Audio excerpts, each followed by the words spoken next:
Hi, I'm Sandy and I'm single. And I'm Liz, and I'm married. And this is Single and Married LA! Hey Sandy, how's it going from coronavirus headquarters in Koreatown? Yes, this is our first time that we are not in the same area recording. It is very different. Yeah, but it's nice to see you. We're video chatting, as I'm sure a lot of our audience is doing right now.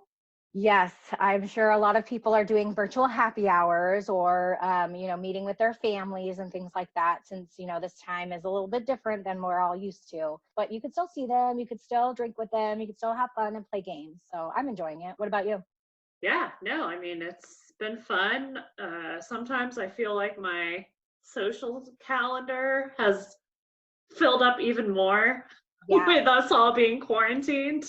Yeah, all these virtual But happy hours. There's so much stuff. I'm like, no, I mean, stop. yeah. It's fun though. I enjoy it, and it's nice to be able to see people in this new age that we live in, Yes. while sheltering in place, sheltering away from people, whatever we're doing right now. Yeah, just being safe and staying at home, right? All of that, as we navigate all of this, and hopefully at some point it will be lifted and we'll be able to actually see each other in person and hang out. Yeah, I agree. And you just got back from a vacation too. Well, I say just got back, but a month ago or so. Yes. So you barely made it back. Yes, thank goodness we made it back. We were in the British Virgin Islands before all of this really went down. And then when we got the notification that President and the administration said that all citizens should come back, we had to take a ferry from the British Virgin Islands to the U.S. Virgin Islands so that we could be on U.S. soil. So we did that. We ended our trip about a day early so that we can come back and be on U.S. soil. And then we made it back in our flights and everything was okay. So we weren't trapped or anything. But our vacation was cut short, which did kind of stink a little bit. But, you got to be safe and listen to authorities. So that's what we had to do. But before that, we were on a catamaran just having a nice quarantine time with our family. So it was That's a catamaran. Nice. Yeah, it was just a catamaran in the British Virgin Islands, just going around to different small islands and literally not being in contact with people, just being on our catamaran, jumping into the ocean and coming back out. So it was really cool to have our little mini quarantine before things got really serious. You had some plans too that you weren't able to go to Vegas for Easter and some other things. So that kind of stinks that, travel plans got canceled because of all of this. Yeah, and then I know I had a work trip that was literally the week before everyone was like, don't travel for work anymore. So that was really interesting to be on a plane. And it was kind of the week where I left on Monday morning and there was hardly anyone wearing masks and sanitizing at the airport. And then when I went back on Thursday to LA, it was a lot more people wearing masks, sanitizing. Airport had emptied out a little bit, but nothing like it is now. So yeah, it's true. You're traveling around the same time as me too. So it was some people are taking precautions, but it wasn't anything mandated or anything like that. And then it just everything happened. Yeah, it's crazy. Yeah. But I think it's time for our blast from the past, Sandy. So what do you have for us today? So I'd love to share a funny story. This takes place New Year's Eve 2013 to 14. Does that sound right? Yeah, I think so. I think it was 2013 going into 2014. I think of that, or 14 to 15. Either way, it was around that time. So we had gotten a group of friends together to go to the Egyptian theater in Los Angeles. So if you don't know what that is, it's just a old movie theater place where they deck it out for New Year's Eve. They have a courtyard, it's unlimited drinks, all of that. So the guy that I was dating at the time, Flask Man, was in town. So he had moved to Toronto and then had come into town. And so I had invited him to come with us. Well, he told me he couldn't come because he had family in town and all this stuff. So I was a little upset. So as we were pre-gaming before actually going to this place, I drank maybe a little bit, one too many, because I wasn't very happy that he wasn't going to join us. I was like, he came all the way from Toronto and he's not going to join us for New Year's. So we're drinking, we're having a good time, right? Pre-gaming, we do all the shots, all the stuff. You were there, Liz, so you know how that is. Oh, well, it's New Year's Eve, so you gotta go hard. Yeah, so we get there, and like, mind you, we bought tickets ahead of time. So in Los Angeles, if you don't know, if you're not from LA, you have to buy your New Year's Eve tickets ahead of time. And if it's open bar, like you definitely have to buy it ahead of time, so that because it sells out and it gets more expensive, things like that. So we had gotten like a really good deal. I think it was like $50 or something. Like it was such a good deal. $50, open bar, like all this. So we get there, we're like going in, we're about to have drinks, and then I get a text from Flask Man. And he says like, okay, I'm coming. And I was like, well, I don't think he understands how this works. Like, you got to have tickets. I don't think you could just get. So I ended up texting him and I was like, I don't think you understand. You can't just like come here. Like there's tickets. He's like, oh, no, don't worry. I got it. And I was like, what? So then sure enough, he gets there. He pays $100 cash to the guy in the front to like get in. I was like, wait, I don't know how. Yeah, I don't. Quick question: were they still selling tickets at this point, or was he just like, "Here's $100, let me in and give me a wristband"? I honestly don't remember what exactly happened. All I know is that he managed to get in and pay $100, which we paid $50, so he paid double what we paid, and got himself in. So by the time he was in there, I saw him. We had like a midnight kiss. We cheers, and then that is all I remember. So I definitely blacked out. And not only that, but my most embarrassing moment ever is that I threw up in a planter outside of the Egyptian theater. So it's like they have all these trees and these little, square planters. And I actually threw up and I got kicked out. And my friend was with me at the time. And so she helped me get into a cab. He was going to come, but I think his mindset was, I just paid $100. I am not going to just leave. So he ended up staying there with some of our friends. So our friends did get to spend more time with him a little bit before he ended up leaving. So I felt really bad and embarrassed that he paid $100 for like maybe, I would say max 30 minutes. I was like awake. And then like after that, that's it. So that's my little New Year's Eve story. Are you sure you made it to midnight that night? I'm trying to think back. Okay. Yes. Yeah. We can ask my friend Rachel as well, because she was there. She's the one that helped me get in the cab and go home. And at the time too, it must have been 2013 because there was no Lyfts or Ubers. We actually took like it was. Yes. Yeah. I was like, we took an actual cab. That I remember. So I remember that. So I didn't like black out, but I do remember midnight. Because I think he got there like almost like right at midnight. And then I think I lasted until 12:30 and then had to go home. Anyways, that was my blast from the past. Now, what is yours? Well, my blast from the past has to do with online dating, actually. Oh, all right. And with Golden Man. Oh, okay. Let's hear it. Golden Man and I, we met on OkCupid, which, was really popular in the 2014, 2015 era, I would say. Still popular now. I use it. It's on my phone. I use it. I just don't hear about it as much now, and I feel like it sounds so antiquated when I talk about it. No. People still use it. But anyways, go ahead. Sorry. Well, good to know. So I'm kind of a stalker, if you know me. And so yes.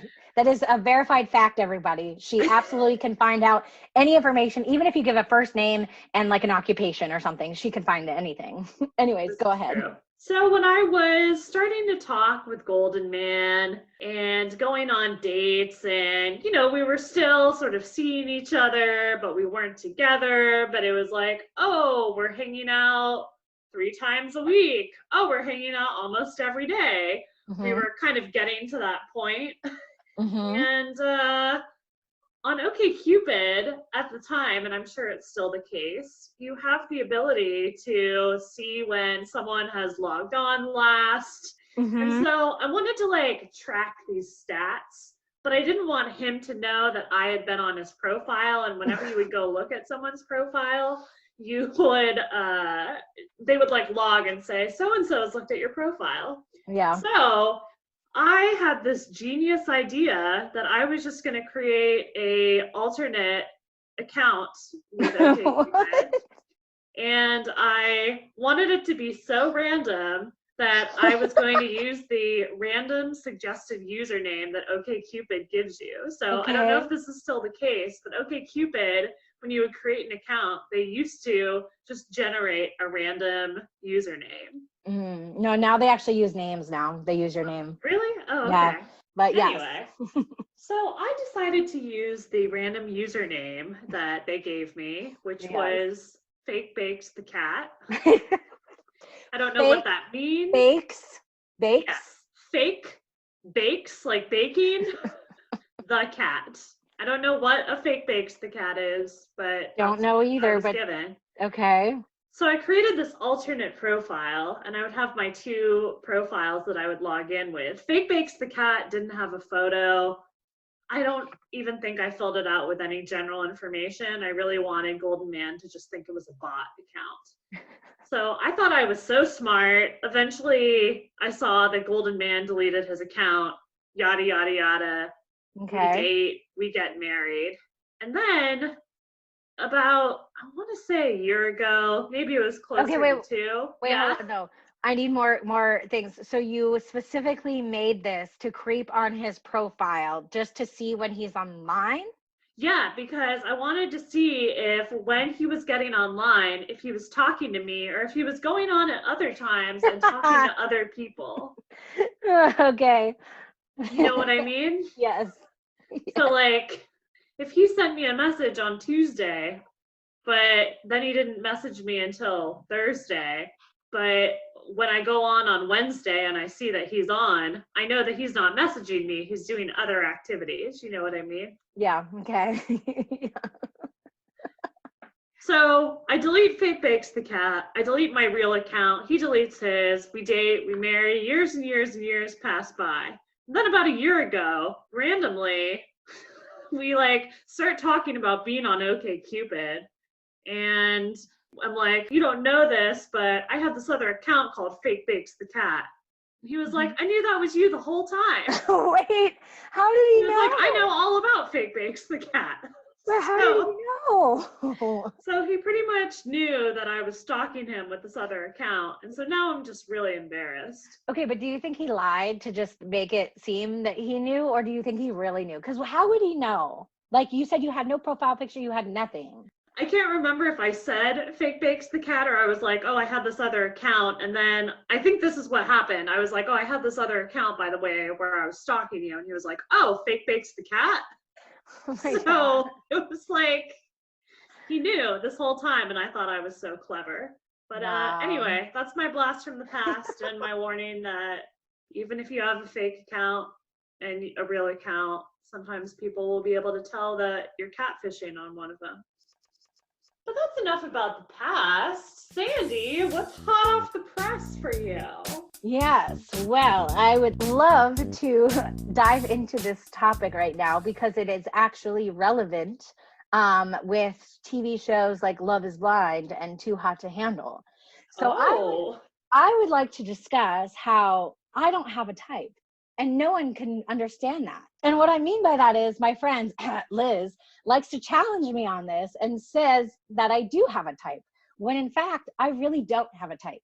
So background, I have dated many different people of all ethnic backgrounds, of all heights and sizes and hair colors and everything, like you name it, is everyone. And for some reason, you, Liz, like to say that I have a type. Okay. Number one, you do have a type. What? How? None of them look the same. Okay. Also, a background of this, I actually made a collage at one point of all the men that I've dated or was interested in and sent it to Liz and a couple of our friends. And they actually agreed I didn't have a type because they were all diverse. So, I would like to point out that you can be attracted to a diverse group of men and you can date a diverse group of men. Just because you have a type doesn't mean you don't date outside of your type. And I think you think that if you have a type, that's all you date or that's all you entertain. And that's totally not the case. That is so the case because how many of our friends only say like height, this, or brunette or whatever. They give like specific parameters and that's all they date. I mean, I would have to disagree with that. How? Okay, I look at more of having a type as if you're at a bar, who's like the first person that like catches your eye? Like, let's say there was a lineup of men, okay? Mm-hmm. And maybe you get to hear them say one sentence. Who are you first attracted to? It's not that like they're not all great or like that and okay, maybe not all of them, but it's not like the majority of them like aren't good people. Maybe you can see yourself dating multiple of them, but like who are you first drawn to? That's how I define type. Mm-hmm. Mine is personality. So I will argue that I don't have a physical type, but I have a personality type. And that's a type. If okay, fine. I will say it's a personality type, but it's not a physical, what they look like, how tall they are, or anything like that. That is not what I look for because I don't care. But if they are hilarious, if they are intelligent, if they can actually have a conversation, if they are like a family person, like that is the stuff. So the qualities that I look for is that versus they have to be this tall, they have to look like this, they have to blah, blah, blah. Like that stuff doesn't matter to me. It's more the internal qualities. That's what I'm looking for. Sandy, I just feel so validated that you said that, okay, I do have a type. No, You said that. Okay, got it. Let's play it back. Let's play it back. I have a personality type. But I do never not have a physical type. I never defined having a type as having to be physical. You did. I'll show you a picture of somebody and then you'll be like, oh yeah, that's your type. No, that's not my type. I mean, I think you have a certain physical type that a lot of guys like fit into that category. I showed you guys the collage I made and there is so many different people in that collage. I will re-find it. This was like, I don't know how many years ago, like 5 years ago I did this. They are all different. They do not even look the same. There are blondes, there are brunettes, there are different ethnicities, all of that. Well, I know at least 2 of your exes that fit into a physical type. If we want to get to this physical thing. Which 2? Male chauvinist pigman and Flask Man. No, they're physical types. Oh my God, there are different ethnicities. One is Colombian and one is Armenian. I was like, oh my God. I'm not like really thinking about ethnicity. I'm thinking like they're similar height, they have dark hair, they're a similar body type. Like I'm not refining down into ethnicity. Oh, no. Actually, that is so incorrect. Male chauvinist pigman was built. He did jujitsu and whatever. So he had like muscles. Flask Man was definitely not muscular at all. Like well, zero they're both muscles. like around 5'7" and weigh like the same amount. No, definitely Flask Man was way thinner than the other one because the other guy had muscles. So that's what I wanted to talk about is no type and that emotions and personality and all of that matters. So Love is Blind is a great show and so is Too Hot to Handle because they eventually get to that and like how to build a relationship, not just on looks. So that's why I like those 2 shows because it speaks to my soul of what I'm trying to say to all my friends. I mean, I agree with that. I've dated outside my type and inside my type. Just because you have a type doesn't mean that's what like you always date or you always go for. No type.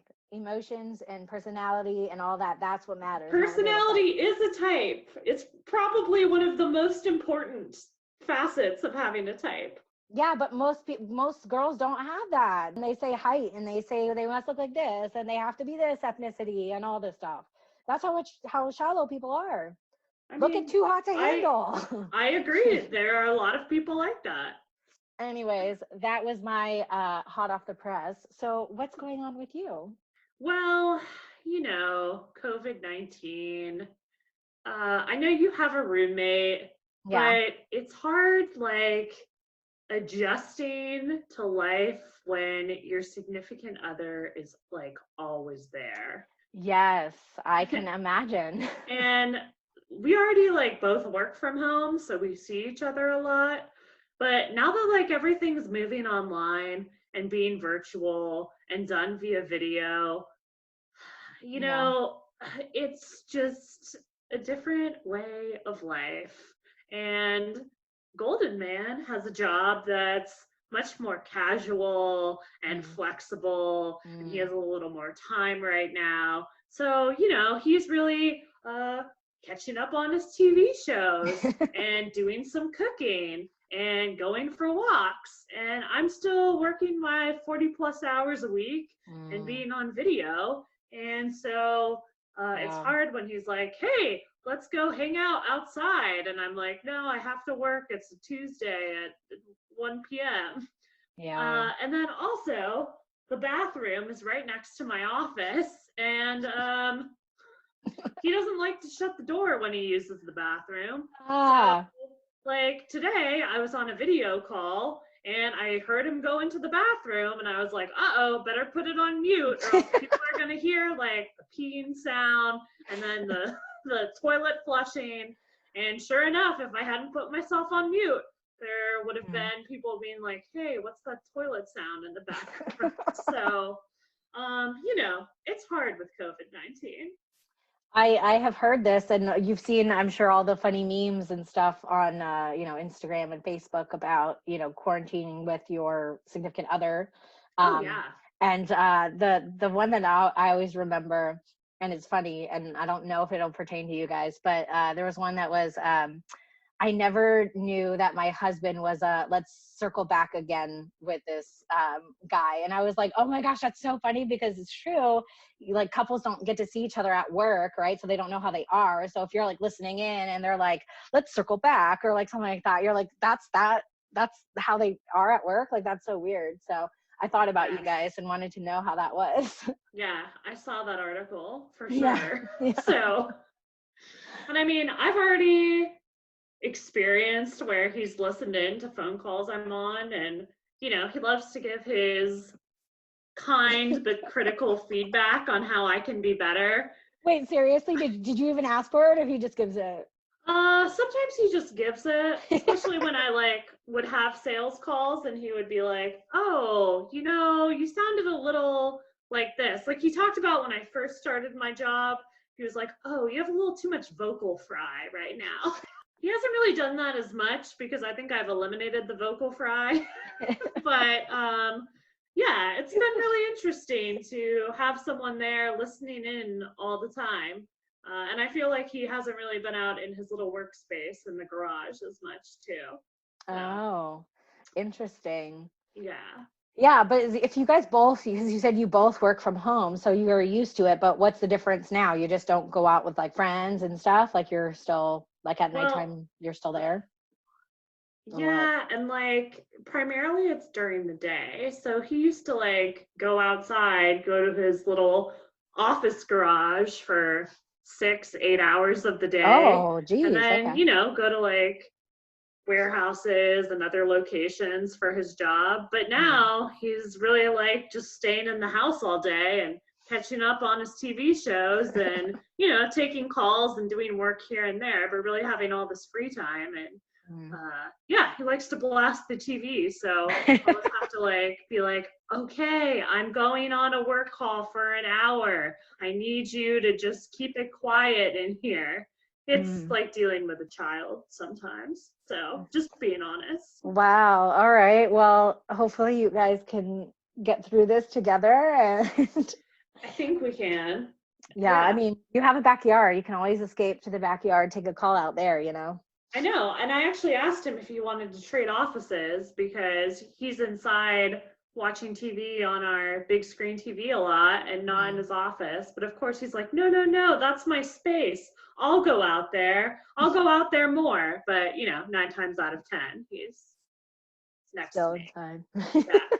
Which, I mean, I sound very ungrateful. It's very nice to have him there, but trying to be professional with the toilet flushing and Batman and the blasting sound from that movie playing can be a little difficult. So that is definitely difficult. I feel for you. Sandy, I think it's time for some Never Have I Ever. All right, let's do this. So I have one for you. Okay. Never have I ever broken the law to hang out with someone that I'm dating. Yes, when we were in Dubai and Abu Dhabi, both of them, So in those countries, they observe certain laws that we don't have here in the United States. And so one of them is that married couples cannot be in the same hotel room or anything. Like you can't even get a hotel room if you're not married. So I was going to meet Flask Man there. And so we went to a hotel, and so we were going to the same room. So going up there, and then Liz and our other friend Danielle they were going to meet us like up there. So I got there first. So I had absolutely no problems. And I even walked in with him, like at the same time, walked in, went up the elevator, like no issues. Like no one even came knocking, nothing. We're like, okay, cool. So we spent some time there talking, whatever, waiting for you guys to come in. And then you guys come in. So both the two girls come into our room. You guys were probably there for like 15, 20 minutes, something like that. And then we get a knock at the door. So he goes to the door because, right, it's his hotel room.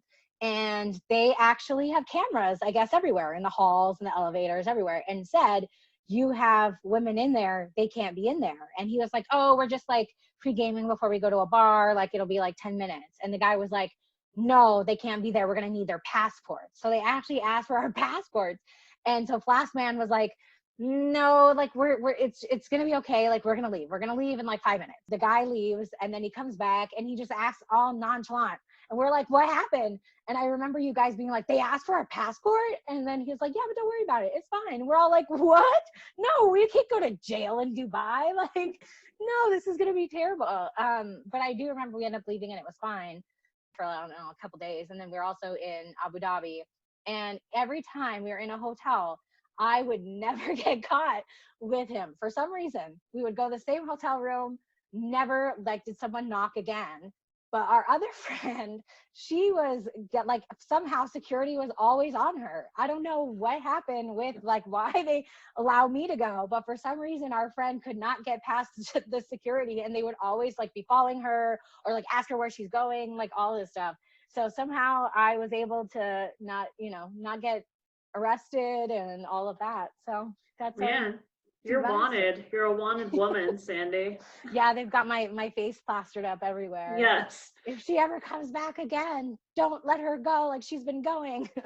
It was so crazy, though, that they would literally, like, watch us on the camera, especially when it was, like, 3 women, like, going into one guy's room. And, I mean, we were just going to, like, hang out. Like, there wasn't anything weird going on. What I was thinking is that maybe they thought me and him were married because we got in there, but they should have, like, he checked in and they check your documents. So, like, if you're married, they want your documents and all that. So I don't know if the guy at the front desk, like, just assumed that he had checked our documents and we were married or something. But yeah. I think what was suspicious is 2 girls going to a hotel room. So true. I think that's why you guys got caught, is it's like 2 girls. Well, who are these 2 girls? Are they like prostitutes? Like, thanks, Sandy. Wow. I'm just saying. No, I see what you mean, though. Yeah. Like, why else would they have caught? Because I went up there, no problem. And it was like, what, 30 minutes, an hour, something. Like I was there before you guys, and like, no, nothing ever happened until you guys came in, and then they knocked at our door. Yeah, that's true. And from what I've heard, Dubai is sort of the Vegas of the Middle East, where people go. So, maybe they thought we were some ladies of the evening. I don't know what it was, but like I said, even in Abu Dhabi, that happened in Abu Dhabi with our friend getting caught, and I didn't get caught. So. Wow, man. All right. Well, I got a never have I ever for you. Oh, good. Please tell me. Never have I ever had to have a friend call somebody else because I was lost in Vegas. Yeah. I see what it looks like, but it really wasn't like that. Really? Was it? Because I was the friend that got the call, guys. So our friend, I was not in Vegas. They were in Vegas, and I was the one who got the call. Where is Liz? Where is Liz? I don't know. You're in Vegas. Don't you know where she is? So let me preface this story by saying that Golden Man and I and our friend Rachel and Andrew took a little trip to Vegas one time. And we left, I want to say the flight left at like 6:30 in the morning on a Saturday. Okay. So we get in at like 7:30, And then we're like, oh, it's the perfect time for brunch. So we go to this spot in Vegas for bottomless mimosas. Okay. And, you know, we had woken up early. We had been traveling all day. We had breakfast, but we just kept having bottomless mimosas and we were feeling really good at the time. And then we're like, oh, it's noon. We've had enough mimosas. Let's go gamble in Old Town Vegas. The other two things to know about me is one, that I love to play the penny slots in Las Vegas. And two, my phone always dies, as Sandy always knows. Like all always. the time. Like every day, every hour of every day, it's just dead. I think I'm jinxed, really. So, I mean, we had gotten on the plane early. We had just spent all this time at brunch. I don't think we had checked into the hotel yet, or if we did, we had just dropped off our bags and left. So we go, we start gambling. My phone dies. You know, I'm feeling good from the mimosas.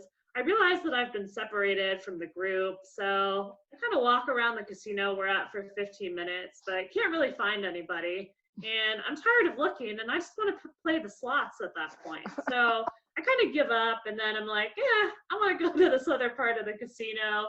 That turns into, oh, I want to go to another casino. And I'm like, I'll like run into them later. We're all staying at the same hotel. It'll be fine. Wait, so you left the casino? I didn't think I heard the whole story of this. You left it and went to a different casino? I mean, they were all like in the same area. It's Old Vegas. They're like right across the street from each other. Yeah. And I think after I had stayed at one casino, so I like looked for them for 15 to 20 minutes, couldn't find them. I was like, I'll just stick in this general area, stay there for another 30 minutes. I haven't seen them go by. They haven't seen me. So then I'm like, oh, I'll go to one more casino and then I'll just take an Uber home. I think I got a taxi actually. And I remember having like a very lovely conversation with my taxi driver on the way home. And then I finally got up to our room and I was like, hey guys, I'm back. I'm so sorry. And that was my story. But like, I remember everything that happened and I just couldn't find them and I was just having fun gambling. So. Yeah, well, who else did they call? It wasn't just me, right? There was like multiple people they called, or was it just me? I think there were multiple people. Yeah. But I was fine the whole time.